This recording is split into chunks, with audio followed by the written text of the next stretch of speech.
Hello, my name's Ethan, and if there's one hard truth life has taught me, it's that trust can be as delicate as glass.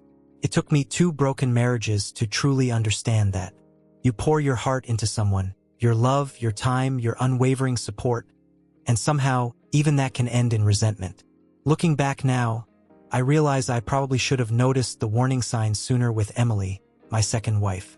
But love has this funny way of clouding your judgment. When you're in it, you cling to the belief that the person you care about is as good as you want them to be, even when the little cracks in the relationship start to show. Emily and I first crossed paths after both of us had clawed our way out of messy, painful relationships. She had spent 3 years with her ex-boyfriend, Jason, only to have him leave her for someone younger. That breakup left her shattered, her confidence practically non-existent. As for me, I was still nursing wounds of my own. My first wife, Lauren, had betrayed me with more than one man, and it took a year of gut-wrenching suspicion and painful discoveries to piece it all together. That ordeal broke me, but it also taught me something important. I'd never let myself be that vulnerable again. I promised myself I'd be smarter, tougher, and more guarded moving forward. When Emily and I started dating, it felt like a clean slate for both of us. I made it my mission to help her regain her confidence. I encouraged her to hit the gym, focus on her health, and rediscover her own beauty. She responded to that encouragement wholeheartedly, blossoming into a self-assured, vibrant woman. She'd often tell me how lucky she felt to have me in her life, and to be honest, I felt just as fortunate. We seemed like a team, 2 people helping each other mend the scars left by past relationships. But even in those early days, there was a shadow that lingered, Jason. He wasn't physically present in our lives, but he hovered in the background of her stories and in the subtle shift of her tone whenever his name was mentioned. She reassured me that she was completely over him, and I wanted so badly to believe her. We had made promises to each other, complete honesty, unwavering loyalty, and I chose to trust her. Despite the baggage we each carried, our life together felt good. For 6 years, I thought we were genuinely happy. We celebrated milestones, shared laughter, and built what I believed was a sturdy foundation. Of course, there were little things that occasionally nagged at me.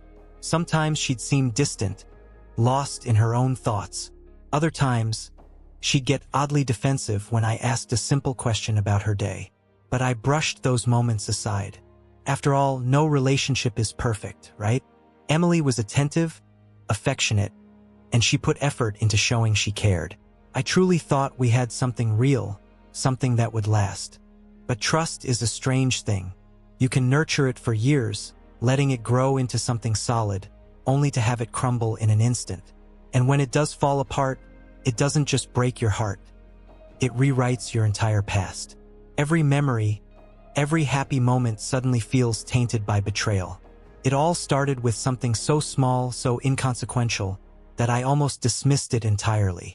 Just a week after we celebrated our 6th wedding anniversary, a night filled with a lovely dinner, thoughtful gifts, and talk about our future, things began to feel different, off somehow. It hit me one morning when Emily walked into the kitchen wearing the stunning red dress. But it wasn't just the dress that caught my attention. It was her entire demeanor. Her hair was styled to perfection. Her makeup was done immaculately, and she wore a pair of high heels I hadn't seen her pull out in years. And this was just an ordinary weekday, nothing special about it. When I casually asked her why she was so dressed up, she shrugged it off, saying she just wanted to feel good about herself. On the surface, it sounded reasonable enough. But deep down, something about it didn't sit right with me. That afternoon at work, during a rare lull, I did what I often did when I needed a quick mental break. I opened the app for our home surveillance system. Most of the time, I used it to check on Cooper, our dog, who had a habit of sprawling across the couch in the sunniest spot he could find. It was a harmless little ritual that gave me a moment of calm. But this time, when the feed loaded, it wasn't Cooper that caught my eye. It was Emily. She was pacing back and forth in the living room, still wearing that striking red dress from earlier. There was a nervous energy about her, like she was waiting for something, or maybe someone. Then, without warning, she grabbed her purse and headed out the door. I called her not long after that. "Hey, love," I said, keeping my tone light and easy. "What's on your schedule today?" "Tennis, as usual." Her reply was casual, even dismissive. She mentioned that her tennis partner had injured her ankle, so there weren't any matches planned. "I might swing by the gym for a quick workout," she added, ending the call with a soft, "I miss you." It was the kind of thing she often said, but something about the way she said it this time felt off. There was a missing note in her voice, something I couldn't quite place. After we hung up, I stared at my phone, unsettled. Her words didn't match what I'd seen earlier. Dressed to the nines on a regular weekday? It didn't sit right. That's when I remembered the GPS tracker. Years ago, I'd installed it in her car, not because I didn't trust her, but purely for safety. Now, for the first time, I was about to use it for a reason I never expected. I opened the app and watched the little blip on the map start moving. Her car wasn't heading toward the gym or any of her usual spots. Instead, it was making its way downtown. My office wasn't far from there, so I grabbed my keys and decided to follow. I told myself I was overthinking it, that I'd find her running errands or catching up with a friend. But deep down, I already knew the truth wouldn't be that simple or that innocent. When I caught up, she had just parked in a garage near one of the city's more upscale restaurants. I parked a few blocks away and walked toward the entrance, trying to calm the storm of emotions rising in my chest. Maybe this was nothing. Maybe it was just a surprise lunch with someone from her gym. But then I saw her. Emily stepped onto the sidewalk in that red dress, her heels clicking confidently against the pavement. She was glowing, her smile radiant, her entire demeanor exuding a confidence I hadn't seen in years. And then I saw him. A man stepped out of a car in front of the restaurant, and her face lit up in a way that made my stomach twist. They greeted each other with a kiss on the lips. The sight of it hit me like a punch to the gut. My chest felt tight, like it was caving in on itself. I couldn't believe what I was seeing. It was Jason, her ex, the man who'd left her shattered before we ever met. The one she had promised me she'd never speak to again. I stood frozen, blending into the crowd as they walked into the restaurant hand in hand. My mind raced, swinging wildly between disbelief and fury. I wanted to charge in, to confront her right then and there, to demand answers. But something held me back. Instead, I reached for my phone and started recording. I wasn't even sure why. It was like an instinct, a need to gather proof. Proof for myself, for her, for anyone who might doubt me later. I didn't know what my next move would be, but one thing was certain. Something had shifted between us, something I couldn't overlook. As I stood there outside the restaurant, it felt like my entire world was unraveling. My skin burned as if I was on fire, and the weight in my chest made each breath a struggle. My wife, my partner of 6 years, had kissed another man. And not just any man. Jason, the guy who'd torn her apart once before. Every instinct I had screamed at me to burst into that restaurant and confront her, but I couldn't move. Maybe it was the shock. Maybe I just needed to process what I'd seen. Instead, I stayed on the sidewalk, recording through the window as they walked arm in arm to the hostess stand. Her head rested gently on his shoulder, and she laughed at something he said. A laugh I hadn't heard from her in years. The sight of it twisted the knife deeper. This wasn't just betrayal. It was humiliation. I couldn't stop thinking about all the times Emily had looked me in the eye and told me I was her one and only, how I'd saved her from her past, and how lucky she felt to have me in her life. Every word now felt like a lie, a well-rehearsed script designed to keep me content while she lived a double life behind my back. As they were shown to their table, I crossed the street to get a better view through the restaurant window. They didn't sit across from each other like most people might. Instead, they sat side by side, leaning in close, their bodies turned toward each other as if they couldn't stand to be apart for even a second. I watched as his hand casually found its place on her knee beneath the table, and she didn't flinch or move it away. The moment was painfully intimate, disturbingly natural. My hands were trembling as I raised my phone to record. And then it happened. He leaned toward her, and she didn't hesitate for a moment. Their lips met, and it wasn't the kind of kiss shared between friends. It was passionate, hungry. I saw her arms wrapped tightly around his neck, pulling him closer, like she wanted to erase any distance between them. My chest tightened, and it felt like my heart shattered into 1,000 sharp, jagged pieces. The anger came swiftly, rising to replace the ache. I snapped photo after photo, then switched to video, capturing every excruciating moment of their public display. I wanted to look away, to stop watching, but I couldn't tear my eyes away. It was like witnessing a terrible accident in slow motion, knowing you're powerless to stop it. Everything else around me, the bustling city sounds, the hum of traffic, the steady flow of pedestrians, faded into nothingness. All I could focus on was her, my wife, openly betraying me in broad daylight without an ounce of shame. As I stood there recording, the harsh truth hit me like a brick wall.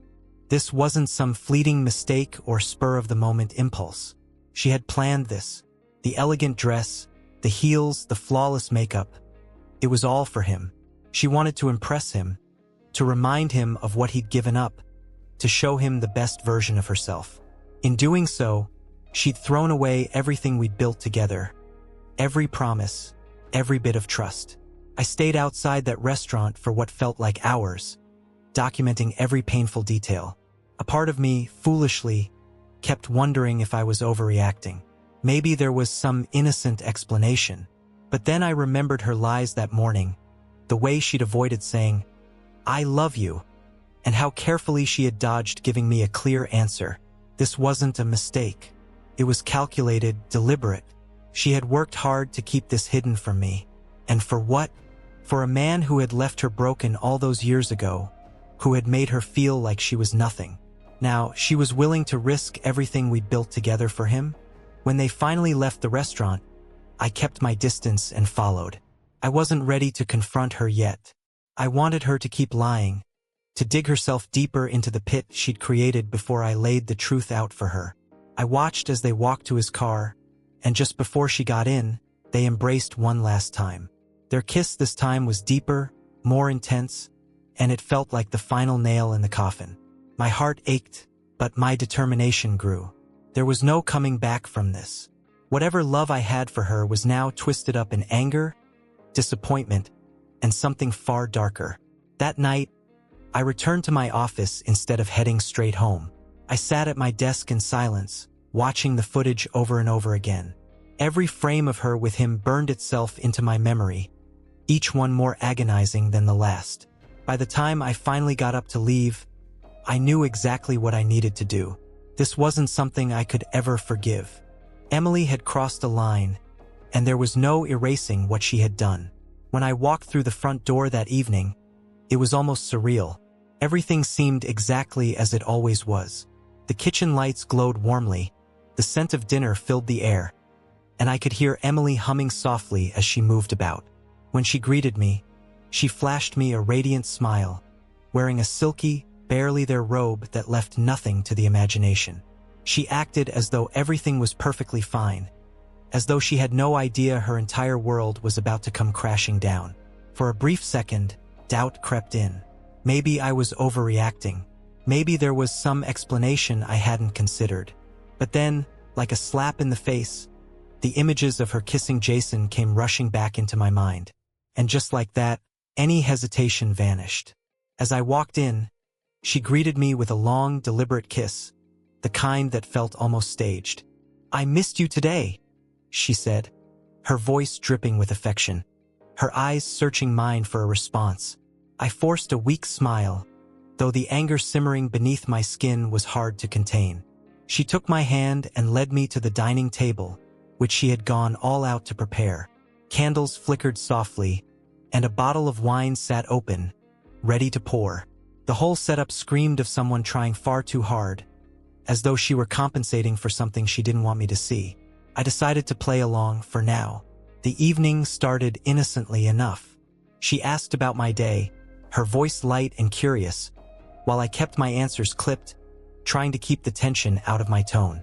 But it was there, and of course she noticed. "Are you okay?" she asked, her brow creased with concern. "You seem off." I poured myself a generous glass of whiskey and leaned back in my chair, letting the warmth of the drink steady me. "It's just been a rough day," I said, taking a sip. "Let's not get into it now. Let's just enjoy dinner." Her smile returned, but I could see the flicker of uncertainty behind it. We ate mostly in silence, though I could feel her eyes on me, studying me, trying to figure out what was wrong. She didn't push. Maybe she thought her usual charm would work, that I'd brush it off like I had so many times before. But this time, I wasn't going to let it slide. When the plates were cleared, I leaned forward, meeting her gaze head-on. "So," I said, keeping my tone casual, "how was your day?" Her hesitation was slight, barely noticeable, but enough to confirm what I already knew. "It was fine," she said lightly. "I went to the gym for a bit, then came home to cook dinner for you." I nodded slowly, letting her words hang in the air. "And that's it? Nothing else?" Her smile faltered, just for a second. "No," she said, her voice a little higher than usual. "Nothing else. Why?" I took another slow sip of my drink and set the glass down deliberately. "Emily," I said, my voice steady, but firm, "let's not play games. I'm only going to ask you this once, and I expect the truth. Where were you today?" Her eyes widened ever so slightly, and she looked down at her hands, fidgeting with her wedding ring. "What do you mean?" she asked, trying to sound casual. "I just told you. I was at the gym." Reaching into my pocket, I pulled out my phone and opened the gallery. "Really?" I said, sliding the phone across the table toward her. "Because this is what I saw today." The image of her and Jason kissing outside the restaurant filled the screen. Her face went pale, her confident demeanor crumbling in an instant. For a moment, she just stared at the photo, as if willing it to disappear. Then she let out a nervous laugh. "Ethan, it's not what it looks like. He's just a friend. We ran into each other by chance. It was nothing." I shook my head, my patience unraveling. "Nothing? Emily, you kissed him. You dressed up for him. You lied to me this morning about your plans. Don't insult me by calling this nothing." Her eyes filled with tears as she reached for my hand, but I pulled it away. "Ethan, please," she said, her voice trembling. "Let me explain. I wasn't thinking. I wanted closure. Seeing him again brought up old feelings, but it didn't mean anything. I swear." I let out a bitter laugh. "Closure? Is that what you call kissing him in public, holding his hand, spending the entire day with him? Was it closure when you took off your wedding ring? Or when you sent him those texts?" Her mouth opened as if to protest, but no words came out. She knew she was caught. There was no talking her way out of it this time. "I made a mistake," she whispered, barely audible. "A stupid, terrible mistake. But it was just one day, Ethan. One stupid day. Please don't let this destroy everything we've built." I stood, looking down at her, my heart pounding with a mix of fury and heartbreak. "Emily," I said, my voice cold, "this wasn't just one day. It was lies, deception, a total lack of respect for me and for our marriage. And I can't do this anymore." Her tears spilled freely now, but I didn't feel an ounce of pity. For the first time in a long time, I felt like I had taken back control of my life. The damage was done, and there was no undoing it. As her excuses and desperate pleas poured out, I sat in silence, letting her words wash over me without sticking. She kept repeating the same lines, that it was a mistake, a lapse in judgment, that she still loved me. But was this what love looked like to her? Lies, betrayal, sneaking around behind my back? If that was her version of love, I wanted no part of it. I had made myself a promise after my first marriage. I would never again allow someone to disrespect me like this. And yet, here I was trapped in the same nightmare, living through the same pain. "Ethan, please, you have to understand," she said, her voice breaking as fresh tears streaked her face. "It was just one lunch. I wasn't thinking clearly. I didn't mean to hurt you." I looked at her, a thousand thoughts racing through my mind, all tangled in anger and disappointment. Each time I tried to meet her gaze, all I could see were the images of her and Jason together, her dress to impress, leaning in to kiss him, holding him like I didn't exist. How could she sit across from me now and expect me to believe this was just a careless mistake? Mistakes don't come with a carefully chosen dress, styled hair, and makeup you haven't touched in years, I said, my tone measured but cold. Mistakes don't involve slipping off your wedding ring. Her hands trembled as she wiped her tears, her words stumbling out. I didn't mean for it to happen this way, she stammered. It was just closure. I wanted him to see I've moved on, that I'm better now. It didn't mean anything. I shook my head, rising from the table. Closure? You call this closure, Emily? What you did today wasn't closure, it was betrayal. And I don't believe for a second it ended with lunch. Let me see your phone. Her eyes darted toward the counter where her phone sat charging.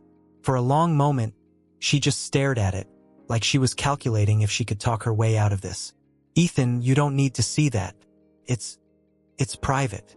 I let out a sharp, bitter laugh. Private? After what you've done today, you think you still have the right to privacy. If there's nothing to hide, show me your phone. Her hesitation was all the confirmation I needed. Finally, she stood to retrieve it, her hands trembling so much she struggled to unlock the screen. When she handed it to me, her head hung low, and her voice barely rose above a whisper. Please, don't let this ruin us. I began scrolling through her messages, my chest tightening with every word. The texts to Jason weren't friendly or innocent. They were dripping with longing, flirtation, and confessions. She had told him she missed him, that she still loved him. And then there was the picture, a suggestive photo sent with the caption, "Can't wait, my kitten." The final blow came from one of Jason's replies, a promise that they would be one again soon. I closed the phone and placed it on the table between us. The silence in the room was deafening. She sat with her head in her hands, her soft sobs breaking the quiet. I just stared at her, feeling an eerie detachment, like I was watching this all unfold from a distance. Part of me wanted to scream, to throw something, to make her feel even a fraction of the pain she'd caused me. But instead, I drew a deep breath and said the only thing I could. It's over. Her head shot up, her tear-streaked face filled with panic. Ethan, no. Please. It was stupid. I was stupid. It didn't mean anything.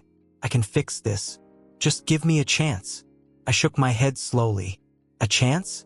Emily, you didn't just betray me. You tore down everything we built together. You looked me in the eyes and lied. Over and over. Even now, you're sitting here trying to downplay what you did like it's no big deal. But it wasn't nothing. It was deliberate, calculated, and it's unforgivable. She reached across the table, trying to grab my hand, but I pulled away. Ethan, I'll do anything, she begged. I'll delete his number. I'll go to therapy, whatever it takes. Please, just don't leave me. I stood, my voice steady but final. You didn't give me a choice, Emily. When you decided to lie, to meet him, to kiss him, you ended this marriage. I'll be contacting a lawyer tomorrow. I hope Jason was worth it. Her sobs echoed behind me as I left the room, but I didn't look back. Couldn't. Whatever love I had for her was gone, buried under the weight of her betrayal. For the first time in years, I felt like I was finally standing my ground, reclaiming a part of myself that I'd lost somewhere along the way. The days that followed our confrontation were unsettlingly quiet. At first, Emily tried to apologize. Text messages, phone calls, even tearful attempts to talk when I was home. But her words felt hollow, like echoes in an empty room I no longer lived in. The trust we had built over 6 years was gone, shattered beyond repair. And without trust, there was nothing left to hold on to. I wasn't angry anymore. Anger had burned itself out, leaving only numbness in its place. The very next day, I contacted my lawyer. Eric Wilson was a straightforward guy, the same one who had helped me draft a prenuptial agreement before our wedding. Back then, I hadn't imagined I'd need to use it so soon, but life has a way of blindsiding you when you least expect it. We sat down and went through the details, dividing assets, untangling the logistics. Emily didn't fight the divorce. She knew as well as I did that there was nothing left to salvage. At home, She moved through the house like a shadow of the woman I once knew. The vibrant, confident person who used to fill our home with laughter now barely spoke. She would try to start conversations sometimes, but every word felt too little, too late. It was like trying to patch a sinking ship that had already disappeared beneath the waves. And honestly, I was done trying to save it. 3 months later, the divorce was finalized. We sold the house, split the proceeds, and said our goodbyes. There was no drama, no shouting, no dramatic closure. Just two people standing amidst the ruins of what once was their life together. I wished her well, and I meant it. But as I turned to leave, I didn't look back. There was no point. In the months that followed, I tried to move forward. I went on a few dates, met some new people, even had a couple of casual flings. But deep down, I knew something in me had shifted. The idea of marriage, of putting my trust in someone again, felt foreign and distant. Twice, I had opened my heart completely, and twice it had been crushed. I wasn't sure I could risk a third time. As for Emily, I heard bits and pieces about her through mutual friends and her sister, Anna. She had tried to rekindle things with Jason after the divorce, and for a while it seemed to be working. But when she found out she was pregnant, Jason bailed. He told her he wasn't ready to be a father and vanished without a trace.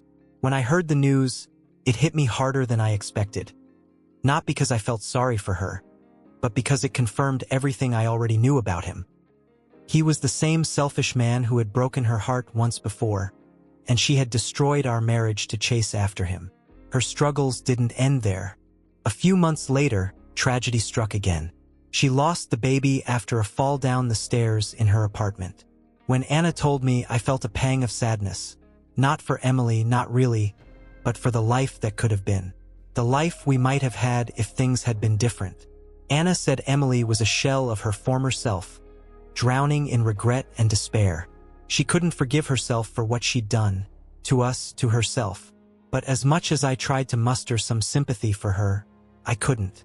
Emily had made her choices, and those choices had consequences. She let her insecurities and vanity lead her back to a man who didn't value her. And in the process, she destroyed the one person who did. I wasn't bitter anymore. I was just done. What I took away from all of this is simple. Trust, loyalty, and respect aren't just nice-sounding words. They're the bedrock of any relationship. And when one of those pillars crumbles, the whole foundation collapses. Emily didn't just betray me. She betrayed those values. Once that line is crossed, there's no coming back. These days, my focus is on myself.